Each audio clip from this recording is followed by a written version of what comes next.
who also, by the way, own the federal detention center in which Epstein was murdered and are therefore owed an explanation of who murdered him and why hasn't that person been arrested. In any case, Thomas Massie demanded this. But Thomas Massie also had another distinction, another asterisk by his name. Out of 217 Republicans in the Congress, Thomas Massie is the only one who's never taken money from the Israeli lobby. He's the only one. And Thomas Massie's never been opposed to Israel in any sense.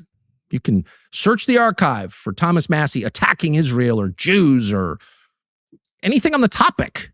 Doesn't seem that interested. Thomas Massie's position is a principled one and a consistent one going back decades.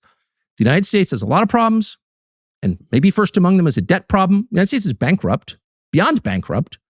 The United States is so deeply in debt that its creditors are worried. And we cannot afford to send any more foreign aid to anyone. That would include Egypt. And it would very much include the largest recipient of foreign aid by far, which is Israel, which is not strategically important. We just say that by saying that like the U.S. shouldn't be giving any more money to Israel or to anybody really, doesn't make you anti-Semitic, right? It doesn't mean that you're saying that go and like destroy Israel. No, it just means that the U.S. has their own things to take care of. Charity begins at home, like fix your home first. And then when you have and you're all balanced at home, then you can reach out to people. That's all it means. It doesn't mean that you're anti-Semitic. The United States in any sense. We receive nothing of value from Israel, nothing. And when you compare whatever tech we receive, the spyware on our phones, against the cost in dead Americans and in American dollars and in the total isolation now of the United States, which is in part the result of our alliance with Israel, it's not a good deal for us. And so Thomas Massie has stood alone all of these years. He's made zero headway in stopping aid to Israel or in even changing minds about Israel. But he has persisted in his lonely, principled campaign against foreign aid.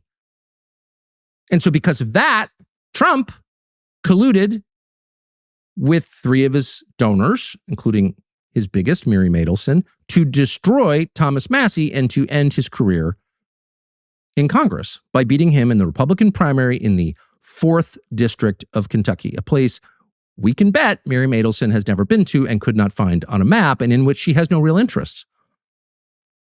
And that makes you wonder, well, why would she and her fellow neocon billionaires spend tens of millions of dollars to kick Thomas Massie out of the Congress? And of course, because Israel. That's it. Thomas Massie criticized not Israel, but America's relationship with Israel, and that can't be allowed. So pardon me for asking this question, guys. Pardon me here. But don't you vote for the Congress person? Don't you vote for who you want to represent you in Congress? So does that mean that they voted against Congressman or former Congressman Massie? Or is Tucker saying that it was rigged? What is he saying here? Because if the people voted him out, then maybe they have other concerns. Why? Maybe they had other issues with Thomas Massie that we don't know about. But really, do you vote for the congressman? I believe you do, right? What's interesting is that it wasn't just Trump, and it wasn't just his donors, Mary Madelson and Paul Singer and Paulson and the rest. It was the entire American news media, left and right. Here's CBS News interviewing Thomas Massie about his race in really one of the remarkable clips of the past month. Watch this. There have been more than $32 million spent on a primary in this congressional district, which is now the most expensive House primary ever in the United States. Is it worth it? You'd have to ask Miriam Adelson on May 20th if it was worth it. Because, they tried to buy my vote for 14 years and it was never for sale. Now they're trying to buy a seat here in Kentucky. That kind of criticism doesn't sit well with fellow Republicans, at least in the House Republican Conference, that there are others who've accused you of all sorts of things regarding Israel, regarding the state of Israel, regarding the Israeli government, regarding Jewish Americans. Are you anti-Semitic? They're trying to tell you that it's anti-Semitic for me to expose the fact that the Republican Jewish coalition has spent millions of dollars in this race. what a bad faith question, right? Are you anti-Semitic? Just because, like, that is a bad faith question. How can you ask someone that? Like, crazy. That a dual citizen, Miriam Adelson, who even Trump says is more loyal to Israel than the United States, has spent millions of dollars in this race. Those are mere facts. And it's really... It's a yes or no. Are you anti-Semitic or not? Oh, hell no. Okay. I'm hell no anti-Semitic. But here's the danger that AIPAC runs.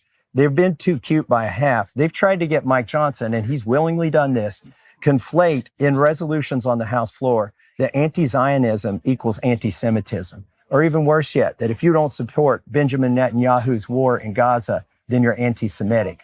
That's absolutely false. And it does Jewish Americans a big disfavor to equate the two. You got to wonder what that kid from CBS.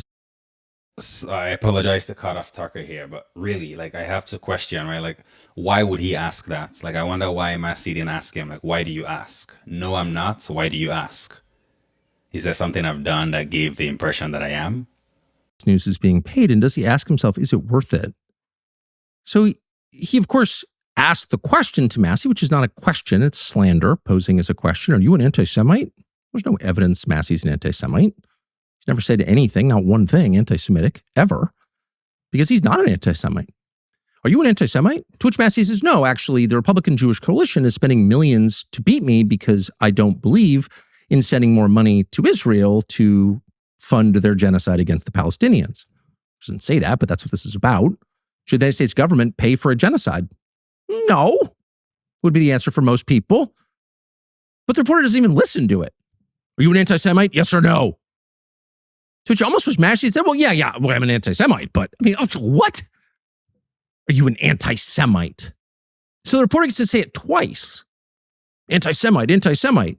When Massie's critique of our foreign aid package to Israel has nothing to do with Judaism, Jewish ethnic identity. It has no connection whatsoever to blood libel or well poisoning or any of the historical examples that are often dredged up to compare people like Thomas Massie to. You're a Nazi.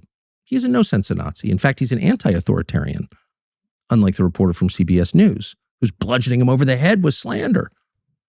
So you may say to yourself, well, of course, that's CBS News. And you may not even be aware that that was bought by a huge contributor to the IDF, the Israel Defense Forces. And part of the rationale, maybe the main rationale for having CBS News at all at this point, is to ask questions like that.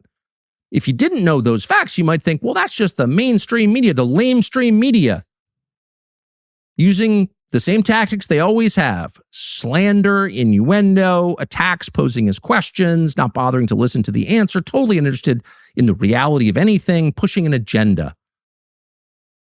And you'd be right. But what's so revealing is that it wasn't just liberal mainstream CBS News.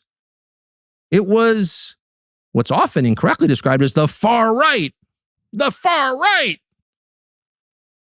Far right meaning, I don't know, anyone who's against mass migration who raises his voice or something. But that would include Mark Levin, someone who spent a lot of his life denouncing the lamestream media. And yet if you... Honestly, at this point, what would you even say is far right at this point? Because I don't know anymore.